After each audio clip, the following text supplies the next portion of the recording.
Selamat pagi dan apa kabar pemirsa, senang sekali saya Meisha Laurencia kembali menjumpai Anda dalam program seputar ANI Sulsel edisi hari ini Senin 12 Desember 2022. Sejumlah informasi menarik akan kami hadirkan dalam 30 menit ke depan di antaranya.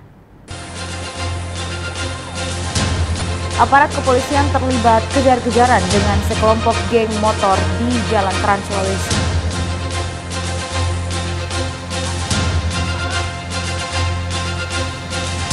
Unjuk rasa menolak rancangan undang-undang KUHP di Makassar diwarnai keributan. Himpunan Kerukunan Tani Indonesia HKTI Sulawesi Selatan menolak rencana kebijakan pemerintah yang akan mengimpor beras. Pemirsa, selain cuplikan informasi utama tadi, sejumlah informasi menarik lainnya siap kami hadirkan pada pagi hari ini untuk Anda. Dan inilah seputar ANI Sulsel selengkapnya.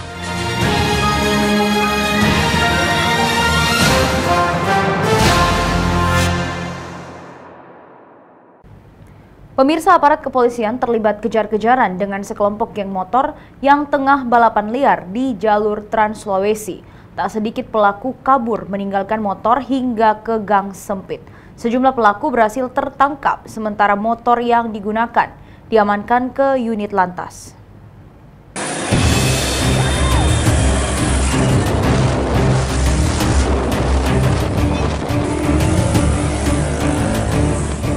Tim Sus Presisi Polres Palopo terlibat kejar-kejaran menggunakan sepeda motor saat membubarkan balapan liar di Jalan Trans Sulawesi Poros Palopo, Makassar. Saat terdesak dengan kepungan polisi, sebagian pelaku nekat kabur ke gang sempit meninggalkan sepeda motor yang digunakan. Kendati demikian, polisi yang melakukan pengejaran berhasil membekuk sebagian pelaku.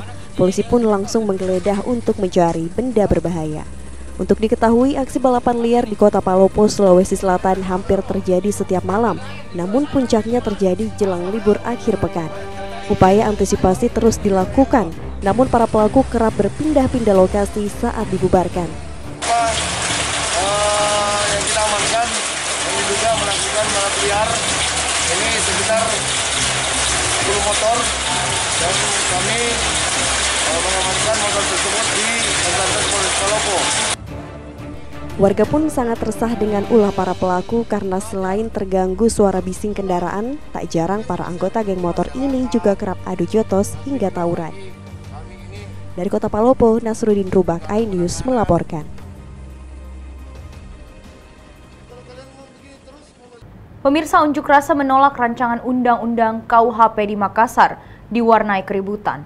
Polisi terlibat adu mulut dengan pengunjuk rasa yang berusaha memblokade jalan.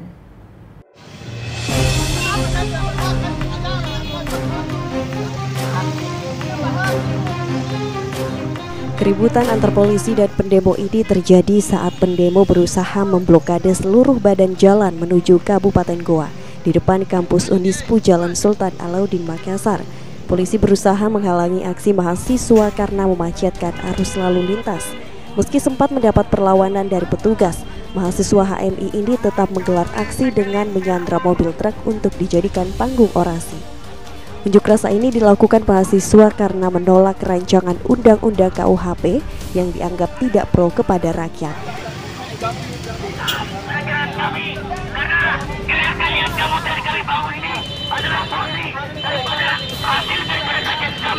Ada rancangan RKUHP ini itu kemudian banyak mencuap daripada kontroversi dengan ada beberapa sekitar 10 sampai 11 pasal yang kemudian kami yakin itu kemudian tidak memberikan asas keadilan terhadap rakyat kami. Mulai daripada pengecaman terhadap demokrasi, mengkriminalisasi anak dan perempuan, yang kemudian kita tidak bisa bedakan ketika ada rancangan RKUHP yang menyatakan ketika kita mengkritik daripada pemerintah. Sebab kita ketahui bersama, kadang daripada orasi daripada teman-teman tidak bisa kita selewengkan, kadang dikatakan kritik, kadang juga dikatakan penghinaan terhadap pemerintah. Itu yang kita bisa bedakan. Yang kedua, Bang, ada juga persoalan daripada teman-teman ataupun teman-teman kawan-kawan yang kadang memberikan berita. Persoalan berita kan beda-beda narasumber. Ini juga yang kami tidak inginkan. Terkadang juga pengecaman terhadap kawan-kawan media berasal daripada RKUHP ini. Sehingga kami daripada Komisariat Sejarah Unismu akan tetap konsisten sampai esok untuk bagaimana mengawal RKUHP ini, sehingga kami berharap RKUHP ini dapat dicabut segera, Bang. Karena itu kemudian penuh kontroversi dan bermasalah. Akibat unjuk rasa ini, lalu lintas menuju Kabupaten Goa mengalami kemacetan. Dari Kota Makassar, Bukma iNews MNC Media melaporkan. Kita beralih ke informasi lainnya pemirsa. Di saat harga kebutuhan pokok kian mahal di pasaran menjelang Natal dan Tahun Baru, seorang pemuda nekat mencuri telur ayam di salah satu kios.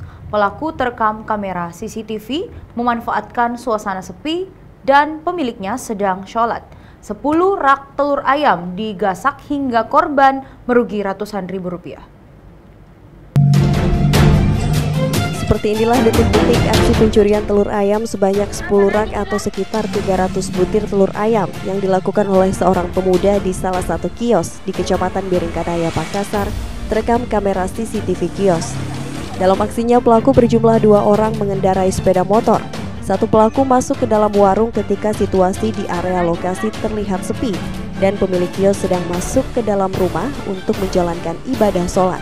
Di saat itulah pelaku kemudian menggasak 10 rak telur yang berada di dalam warung.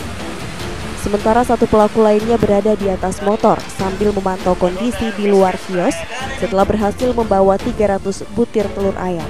Para pelaku langsung kabur di saat salah seorang warga melihat aksinya, kemudian melaporkan kejadian ini kepada pemilik kios. Sementara itu, menurut pemilik kios Darwis, mengaku aksi pencurian ini sudah kesekian kalinya terjadi di dalam warung miliknya. Para pelaku juga diketahui pelaku yang sama, terlihat dari ciri-ciri pelaku yang terekam kamera CCTV kios. Aksi pencurian telur ayam di kios milik Darwis ini sudah terjadi sebanyak 5 kali. Dengan jumlah total telur ayam sekitar 50 rak. 5 kali kejadian di sini. Di warung tak itu? Iya, di warung sini. Sudah hampir 50 Pak, 50 rak. Karena biasa dia ambil pertamanya itu hampir 30, baru 10. Dia angkat sendiri. Ya, dia pakai motor. Meski pemilik kios tidak melaporkan kejadian ke pihak berwajib, namun petugas Babin Kamtipmas Polsek Biringkanaya yang datang ke lokasi pencurian telur ini sempat mendiskusikan agar korban segera melapor ke polisi. Dari Makassar, Wahyu Ruslan iNews melaporkan. Pemirsa, mantan Gubernur DKI Jakarta Anies Baswedan memberikan kuliah umum di hadapan ratusan alumni pasca sarjana Universitas Muslim Indonesia di Makassar. Anies membahas kesetaraan pendidikan dalam tema penguatan dunia pendidikan dalam merespon fenomena krisis global untuk Indonesia maju.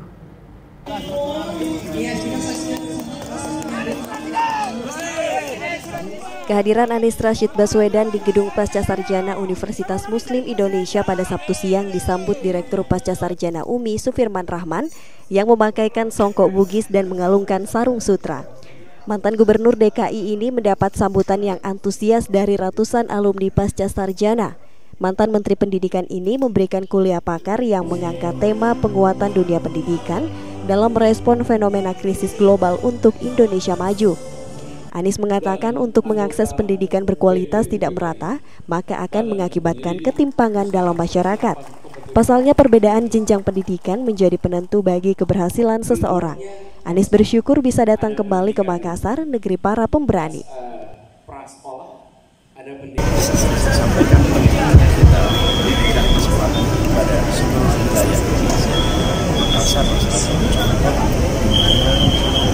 dan sebagai skala terjadi baik tempat lain kita menyaksikan dan terkait dengan transformasi. Berikan ide pemikiran segar ya, bagaimana keluar dari kemelut itu ya, dalam arti bahwa keparahan ekonomi itu akibat dari jangkar global.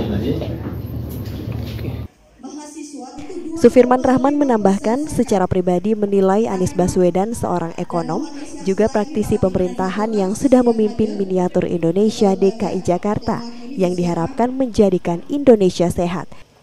Dari Makassar, tim liputan iNews melaporkan. Sementara itu pemirsa, ribuan relawan Anies Baswedan rela berdesakan untuk bisa bersalaman saat hadir di rapat akbar bersama Anies Baswedan di Makassar. Dalam orasi politiknya, Anies mengajak relawan untuk memilih jalur perubahan di 2024.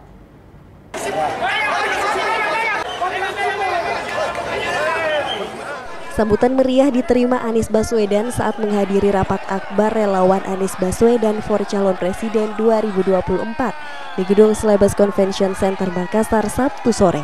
Ribuan relawan ini rela berdesak-desakan di dalam gedung agar bisa bertemu langsung dengan mantan gubernur DKI ini. Relawan ini hadir untuk memberikan dukungan pada Anies Baswedan jika nantinya menjadi calon presiden pada pemilu 2024 mendatang. Mendapatkan dukungan dari relawan Sulsel, Anies menyampaikan apresiasi atas semangat relawan. Dalam orasi politiknya, Anies mengajak relawan untuk optimis pada pemilu 2024 dan bersama-sama membangun Indonesia dengan memilih jalur perubahan. Kita menginginkan Indonesia yang lebih adil. Kita ingin kesejahteraan yang lebih merata. Dan kita ingin perubahan itu dilakukan tahun 2024. Setuju?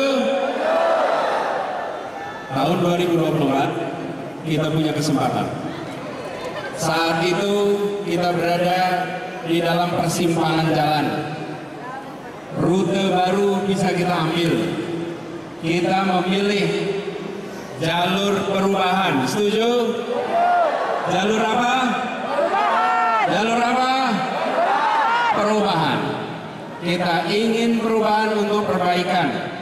Kita ingin agar kesetaraan kesempatan benar-benar hadir di Republik ini.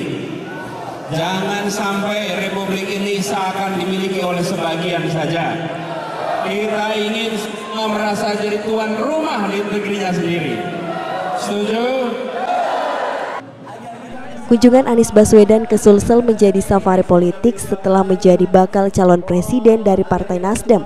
Saat ini Nasdem masih menunggu 3 partai politik yang akan menjadi koalisinya dalam mengusung Anies Baswedan sebagai calon presiden pada pemilu 2024. Sampaikan juga masyarakat bahwa itulah yang menjadi agenda utama yang diharapkan di kawasan ini.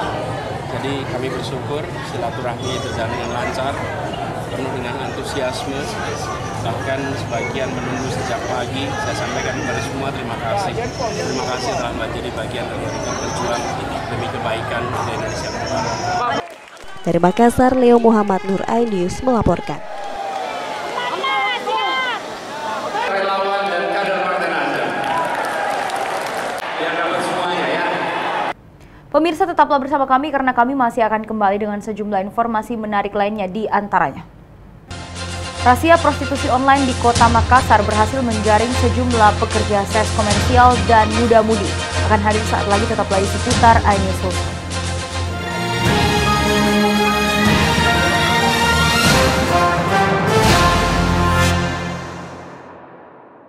Dan cobalah mari kita semua saling menyayangi dan saling berbagi, dan bersama untuk hadapi bencana, kelak sambut pagi dan cerah mentari.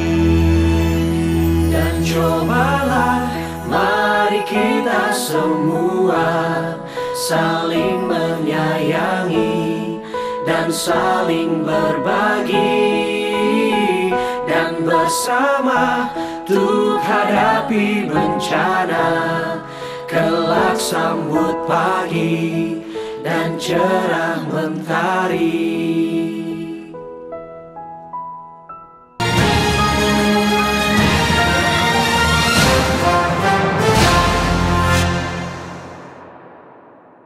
Terima kasih pemirsa, Anda masih bersama kami di seputar iNews Sulsel.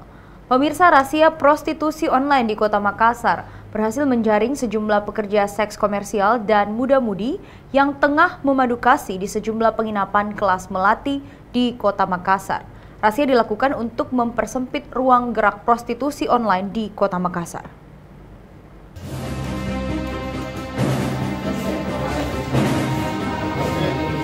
Perempuan pekerja seks komersil melalui jasa daring ini histeris saat terjaring razia prostitusi di salah satu penginapan kelas melati di Jalan Irian, Kecamatan Wajo, Kota Makassar.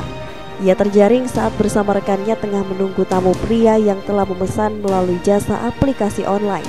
Perempuan pekerja seks komersil tersebut sebelumnya sudah terjaring razia prostitusi sehingga petugas yang melakukan razia cepat mengenalinya. Dalam razia prostitusi online ini, petugas gabungan dari Dinas Sosial Kota Makassar bersama Satpol PP dan Polrestabes Makassar berhasil mengamankan 9 pria dan 9 wanita. Beberapa di antaranya pasangan muda-mudi yang tengah memadu kasih di 4 penginapan kelas melati di wilayah Kecamatan Wajo dan Kecamatan Ujung Pandang. Kabid Rehabilitasi Dinas Sosial Kota Makassar mengatakan, razia ini dilakukan untuk mencegah maraknya prostitusi online di sejumlah penginapan kelas melati di Kota Makassar, sekaligus melakukan pembinaan kepada pasangan di luar nikah yang terjaring.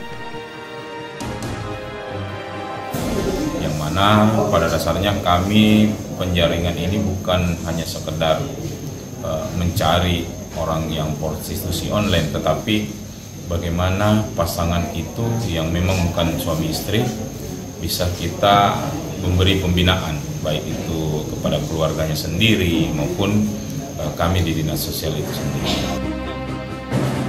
9 orang yang terjaring itu akan dilakukan asesmen di kantor Dinas Sosial Kota Makassar, serta memanggil orang tuanya masing-masing, serta menandatangani perjanjian tidak mengulangi perbuatannya.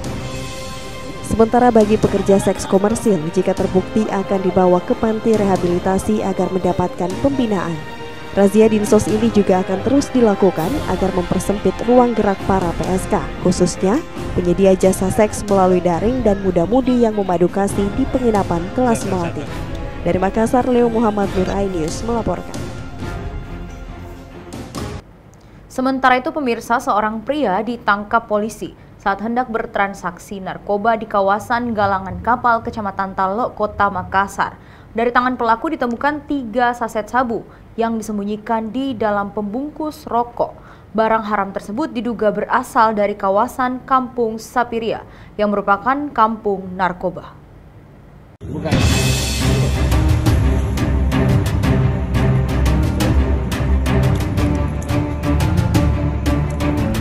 HR, seorang pengedar narkoba ini tidak dapat berkutik saat diringkus oleh tim Opsnal Unit 4 Subdit 3 Direktorat Reserse Narkoba Polda Sulawesi Selatan di atas sepeda motornya saat hendak bertransaksi di kawasan Galangan Kapal, Kecamatan Talo, Kota Makassar. Dari tangan pemuda berusia 23 tahun ini ditemukan 3 sachet sabu siap edar seberat 2,35 gram yang disembunyikan di dalam pembungkus rokok dan di balik casing handphonenya.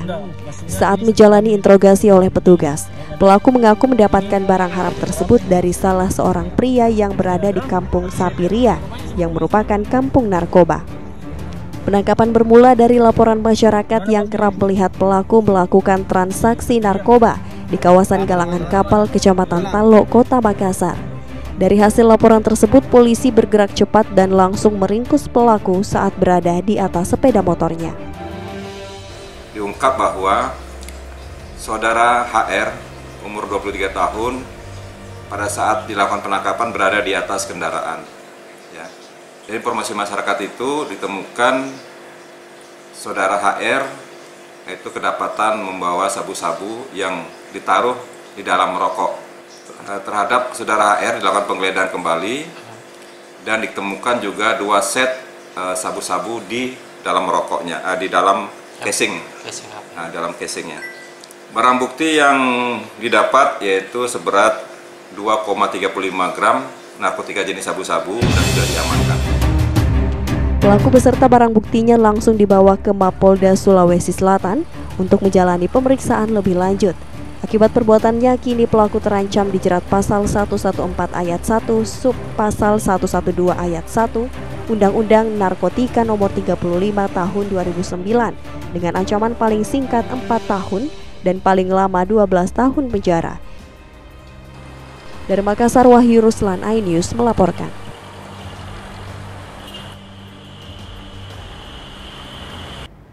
Kita beralih ke informasi lainnya pemirsa. Kasus dugaan korupsi pengelolaan Pasar Butung terus bergulir.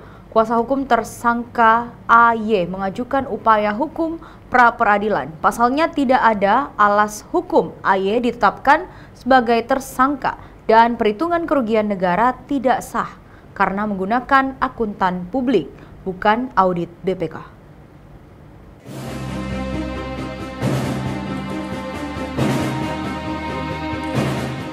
Kasus dugaan korupsi Pasar Butung yang menyeret AY sebagai tersangka pengelolaan Pasar Butung dinilai janggal.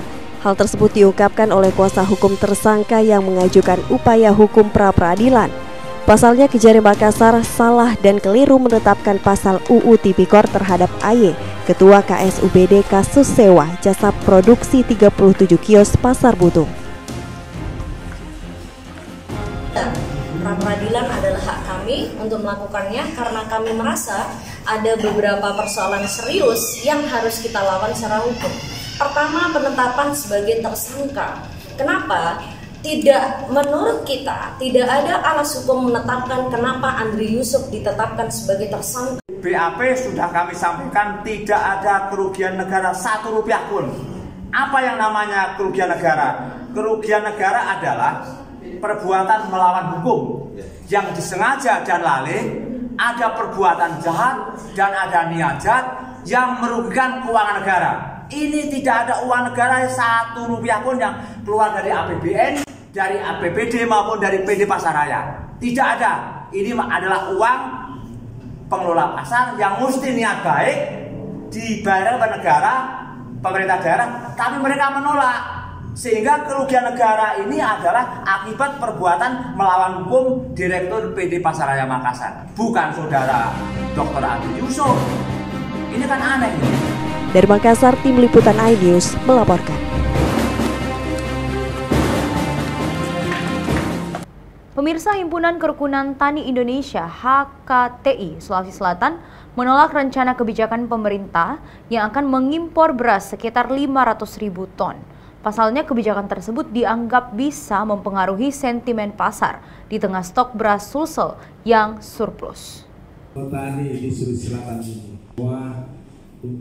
Himpunan Kerukunan Tani Indonesia atau HKTI Sulawesi Selatan menolak rencana kebijakan pemerintah yang akan mengimpor beras sekitar 500.000 ton.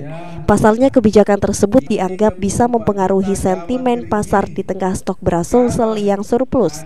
Hal tersebut diungkapkan oleh Ketua Himpunan Kerukunan Tani Indonesia Provinsi Sulawesi Selatan usai menggelar rapat koordinasi dan konsolidasi menyikapi rencana kebijakan pemerintah pusat melakukan impor beras di Makassar. Ketua HKTI Provinsi Sulawesi Selatan Lutfi Halida menegaskan, petani Sulawesi Selatan menolak keras rencana kebijakan pemerintah pusat melakukan impor beras. Terjadi impor, kita berharap tidak akan masuk ke Sulsel. Kenapa? Karena kami boleh dikata tiada hari tanpa panen dan akan mempengaruhi sentimen pasar. Begitu ada informasi ada yang masuk akan berubah harga di tingkat petani, di tingkat pedagang. Jadi kami berharap HKTI Sulsel ini mengusulkan jangan ada impor. Dari Makassar, Tim Liputan iNews melaporkan. Pemirsa, pemerintah Kota Makassar terus berupaya untuk meningkatkan pendapatan asli daerah dengan taat membayar pajak sebagai bentuk kewajiban seluruh masyarakat. Seperti diketahui, PAD Kota Makassar setiap tahunnya mengalami peningkatan menjadi 1,2 triliun di akhir tahun 2022.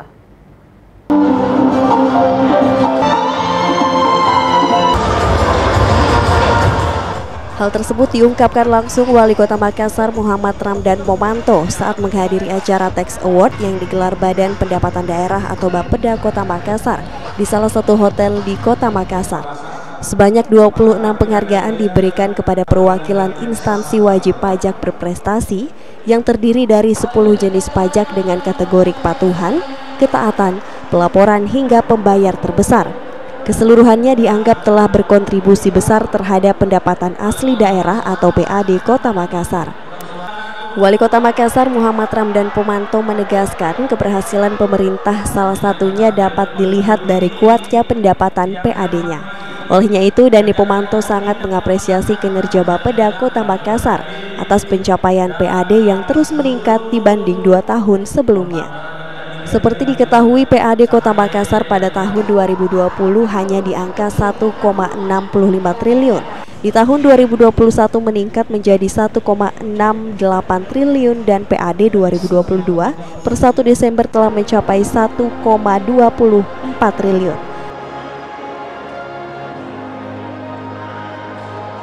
Saya kira ini akan memberikan sebuah keyakinan bagi wajib pajak bahwa mereka tidak akan sia-sia membayar pajak dan dihargai oleh pemerintah kota. Dan itu memberi contoh kepada orang-orang yang belum taat untuk taat. Kami akan berbenah di dalam collecting pajak, ya. Karena kita sudah punya hal-hal digitalisasi yang baik dan kita kemarin juara juga. Dan saya kira ini yang menjadi concern saya dengan PAD 2 triliun ya, yang kita sudah. Wali Kota Makassar berharap kemudahan wajib pajak terus meningkatkan PAD Kota Makassar. Terlebih setelah Bapeda meluncurkan aplikasi pajak terintegrasi dan terdigitalisasi yang sangat mempermudah masyarakat dalam membayar dan melaporkan pajak. Dari Kota Makassar, Yelios Vin iNews melaporkan.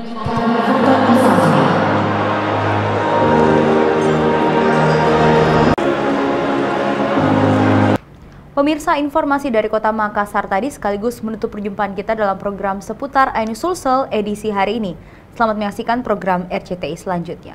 Saya Michelle Lorenzia dan segenap kru yang bertugas undur diri. Tetap semangat dan salam kitab pada salam.